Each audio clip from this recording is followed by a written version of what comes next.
இந்திரா கிச்சன்லேருந்து இந்திராமா பேசுகிறேன். இன்றைக்கி நம்ம என்ன செய்ய போகிறோம்னா காரா பூந்திங்க, சுவையான மொறுன்னு காரா பூந்தி எப்படி செய்யறதுன்னு வாங்க வீடியோக்குள்ளே போய் பார்க்கலாம்.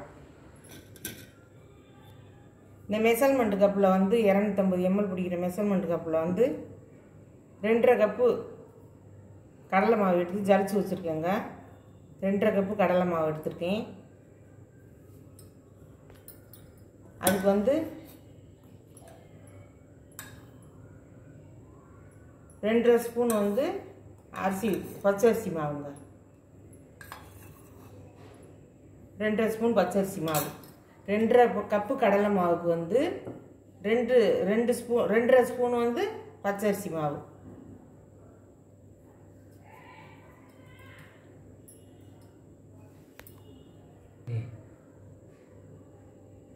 அந்த ஒரு 1/4 ஸ்பூன் வந்து உப்பு சேர்த்துக்கலாங்க. ஏன்னா பொரிச்சு எடுத்த பிறகு உப்பு சேர்ப்போம். இப்போ வந்து மாவுக்கு கொஞ்சமாக உப்பு சேர்த்துக்கலாம். 1/4 ஸ்பூன் உப்பு. பேக்கிங் சோடாங்க. பேக்கிங் சோடா வந்து ஒரு 1/4 ஸ்பூன்.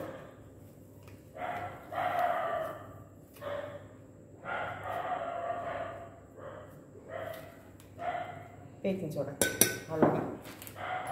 இதை வந்து நல்லா கலந்து விட்டுக்கலாம். விஸ்கு வச்சு நல்லா கலந்து விட்டுக்கலாம். ஏன்னா தண்ணி ஊற்றினோம்னா சரியாக ஃபஸ்ட்லேயே வந்து வரமாவுலேயே இப்படி நல்லா கலந்து விட்டுக்கோங்க.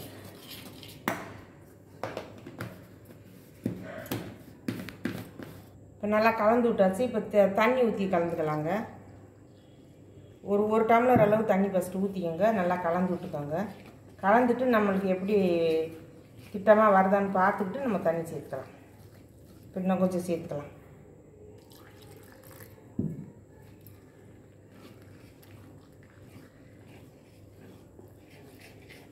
ஒரு 250 ml தண்ணிங்க, அந்த அளவு இருக்கும். இதை நல்லா கலந்து விட்டுக்கோங்க. ஆனால் தண்ணி பத்தாது, நம்ம ஊற்றணும். நல்லா கட்டி இல்லாமல் கலந்து விட்டுக்கோங்க.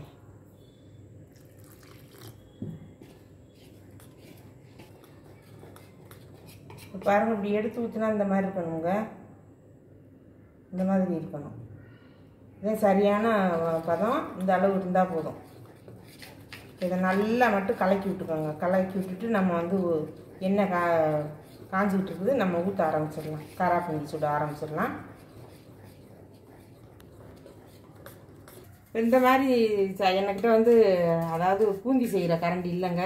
இந்த மாதிரி ஜல்லடை இருக்கு பாருங்கள். நம்ம அந்த முறுக்கெல்லாம் சுட்டு வைப்போம்ல, அந்த ஜல்லடை தான் எடுத்துருக்கேன். இப்போ அதில் எப்படி செய்யலான்னு வாங்க பார்க்கலாம். அடுப்பு வந்து சிம்மில் வச்சுக்கோங்க. மாவை நல்லா அப்படி கலந்து விட்டுட்டு ஒரு கரண்டி மாவு எடுத்து இதில் ஊற்றிடுவாங்க.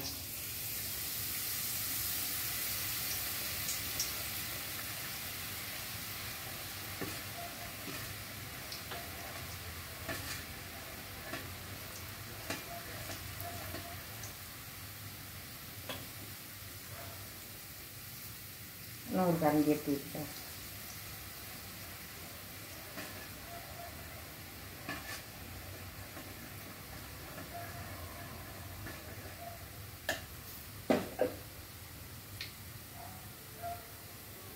இது கொஞ்சம் வேகட்டும்.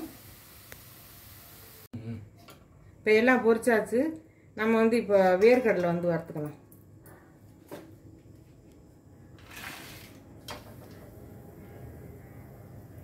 அந்த எண்ணெயிலே இந்த மாதிரி நம்ம அரிகரண்டி அப்படியே ஜல்லிக்கரண்டியை வச்சுட்டு அதிலே போட்டுருங்க. இது நல்லா பொரியட்டும்.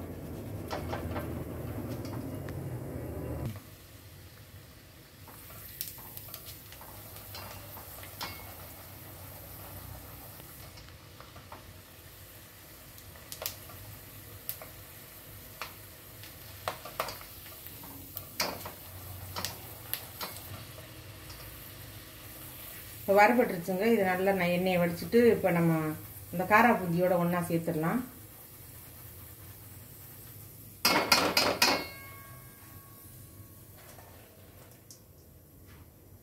இப்போ வந்து உடச்ச கடலைங்க. இது வந்து எங்களுக்கு முழுசாக வாங்கிட்டு வந்துட்டோம். நாங்கள் உடச்ச கடலை வந்து முழுசாக இருக்குது. அது போட்டுக்கலாம், அதனால ஒன்றும் இல்லை. இப்போ அதையும் பொரிச்சு எடுத்துக்கலாம்.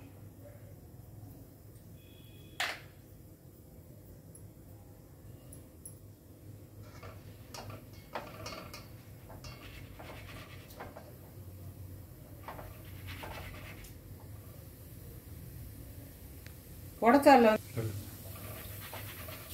வந்து சூடு ஏறினா போதுங்க. கொஞ்சம் லைட்டாக அந்த மாதிரி முறன்னு ஆனால் போதும். ஏன்னா ஏற்கனவே வறுத்து தானே அது போதுங்க.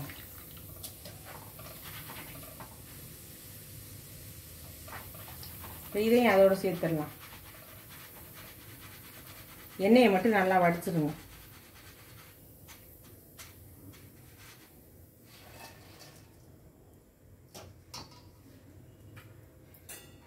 இப்போ வந்து எங்கள் வீட்டில் வறுத்த முந்திரி தாங்க இருந்தது, மசாலா போட்ட முந்திரி.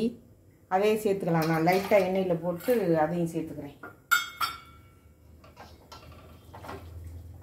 மசாலா போட்டது தான் நம்ம ஏற்கனவே மிளகாத்தூள் தான் நம்ம இனி மறுபடியும் போட போகிறோம். அது பரவாயில்ல. லைட்டாக சூடு பண்ணிவிட்டு அதோடு சேர்த்துடலாம்.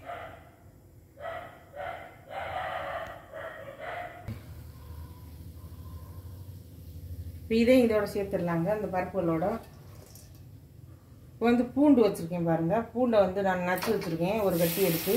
அதையும் நம்ம பொரிச்சு எடுத்துக்கலாம்.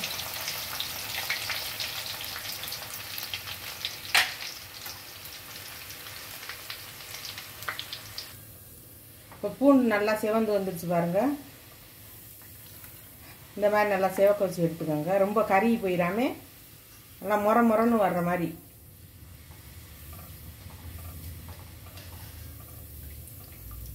இந்த அளவுக்கு பொரிச்சு எடுத்துக்கோங்க. இதையும் நல்லா எண்ணெயை வடிச்சுட்டு அதோட சேர்த்துருங்க.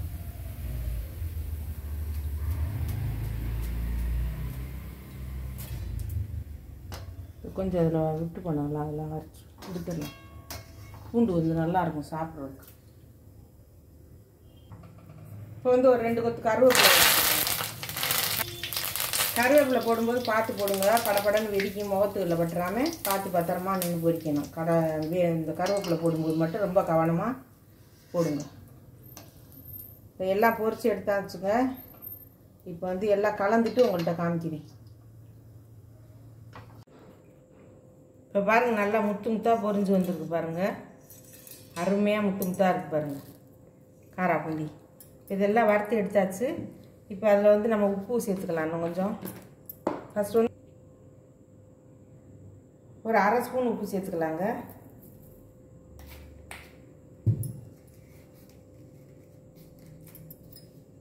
ஒரு 1/4 ஸ்பூன் அளவு பெருங்காயத்தூள் சேர்த்துக்கலாம்.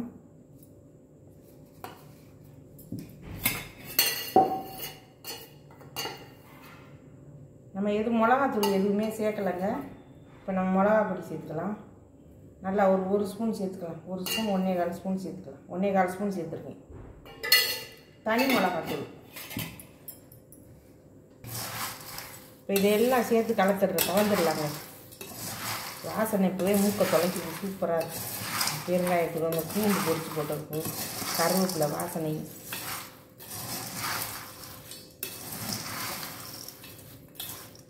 தீபாவளி நெருங்கிடுச்சு. இந்த மாதிரி காராப்பூந்தி செஞ்சு எல்லோரும் தீபாவளி தோசை கொண்டாடுங்க.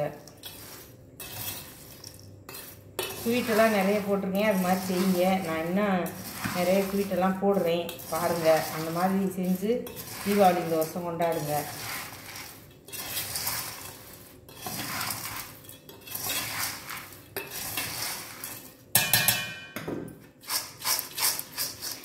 பாருங்கள், அருமையான காராப்பூந்தி சுவை முறன்னு சூப்பராக இருக்குதுங்க. நாவிலே நிற்கிது அந்த ருசி. வந்து இந்த அளவுகளோட, இதே மாதிரி இந்த அளவுகளோடு செஞ்சு பார்த்துட்டு இந்த வீடியோ உங்களுக்கு பிடிச்சிருந்ததுன்னா லைக் பண்ணுங்கள், ஷேர் பண்ணுங்கள், சப்ஸ்கிரைப் பண்ணுங்கள், பெல் பட்டனை கிளிக் பண்ணுங்கள். எனக்கு சப்போர்ட் பண்ணுங்கள். ஒரே வேர்வையாக இருக்குது, எனக்கு சப்போர்ட் பண்ணுங்கள். நன்றி, வணக்கம்.